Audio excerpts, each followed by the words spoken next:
Let's go, friends. Lesson 3. Work where the compounding effect exists. The core idea: start working in a direction where you have a compounding effect as soon as possible. It sounds simple, but few people truly understand what that means. Those who grasp this principle earlier than others end up on a completely different level, not because they're smarter or work harder, but because they work smarter. Imagine two people with the same amount of energy, time, and motivation. One invests everything into a direction that only delivers results here and now. The other chooses a direction where every effort builds on top of the previous one. After a year, the difference between them is noticeable. After 3 years, enormous. After 5, they're living in completely different realities. And it has nothing to do with talent. It comes down to which direction each of them chose at the very beginning. 2 types of directions.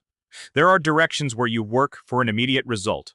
You do the work, get paid, and start over. Every month you begin from zero. Your past efforts don't help you today. You are like a hamster on a wheel.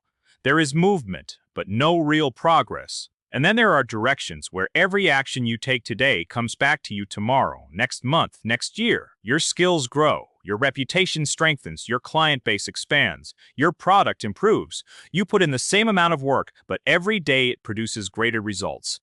This is the compounding effect, or in financial terms, compound interest applied to life and business. The question isn't which direction feels easier or more exciting right now. The question is where your efforts will accumulate rather than reset. A clear example: 2 paths over 4 years. Imagine 2 people who both decide a business. Both are smart, both are motivated, both are ready to work hard. But they choose different models. The first launches online courses. Every month, a new launch, new advertising, a new audience. The course runs, people leave. Some are satisfied, some aren't. The next month, he has to build an audience from scratch again, spend money on ads again, and explain who he is and why people should trust him again. The cycle repeats endlessly. After 4 years, he has sales experience and some money in the bank, but no real asset. Nothing that works without his constant involvement. The second builds a subscription service, say a platform with educational content where people pay monthly. The first few months are tough. Few subscribers, little revenue, a lot of work. But every new subscriber stays. The base grows. After 1 year, he has 500 active users. After 2, 2,000. After 4, 8,000 people are paying him every month, most of whom came through word of mouth or stayed simply because they love the product. His income grows even in months when he works less than usual. The same 4 years, the same amount of effort, but a completely different outcome, because one chose a direction with a compounding effect and the other didn't. How it works in career and skills. The same principle applies not just to business, but to professional development as well. Say you are choosing between 2 jobs. The first pays a little more right now, but you are just doing routine tasks, nothing new, no growth. The second pays slightly less, but every day you are learning. Picking up new tools, working alongside strong people, taking responsibility for complex projects. After 1 year at the first job, you'll have a bit more money saved. After 1 year at the second, you'll have a completely different level of competence, new connections, and a reputation as someone who can handle difficult challenges. That will open doors the first job never would have. The compounding effect in skills means that what you learn today strengthens what you do tomorrow. Knowledge builds up, connections expand, reputation grows, and after a few years, you find that opportunities start coming to you because you spent years building something that now works in your favor. A sports example. Consistency beats intensity. In sports, this principle is especially visible. Take 2 people who want to build muscle. The first takes a radical approach, a month of grueling twice-a-day workouts, a strict diet, 0 exceptions. After 30 days, he's exhausted, gets injured, or simply burns out and quits. A year later, he's right back where he started, or worse.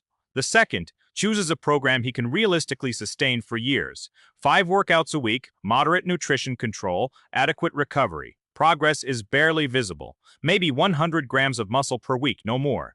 But after a month, that's plus 400 grams. After a year, 4 to 5 kilograms of lean muscle. After 3 years, 12 to 15 kilograms. The person is unrecognizable. That's exactly why the most important question when choosing a training and nutrition program isn't, how effective is this in the short term?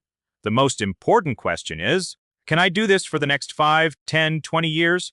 If the answer is yes, it makes sense. If not, you are just burning yourself out without a long-term result. Consistency isn't just a good character trait, it's the direct consequence of choosing the right direction. How to apply this to yourself? Ask yourself an honest question right now.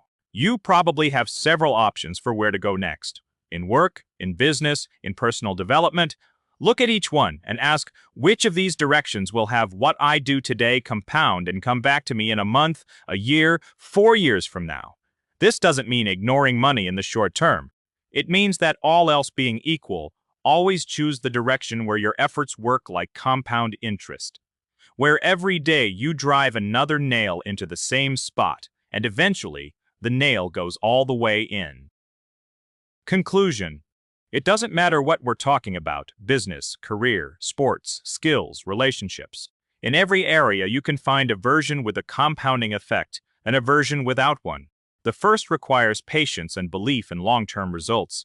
The second gives quick satisfaction but builds nothing lasting. Your job is to consciously choose the first.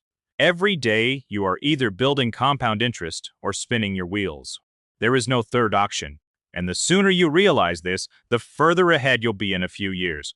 Not because you got lucky, but because you made the right choice at the right moment. Let's move to the lesson number 4.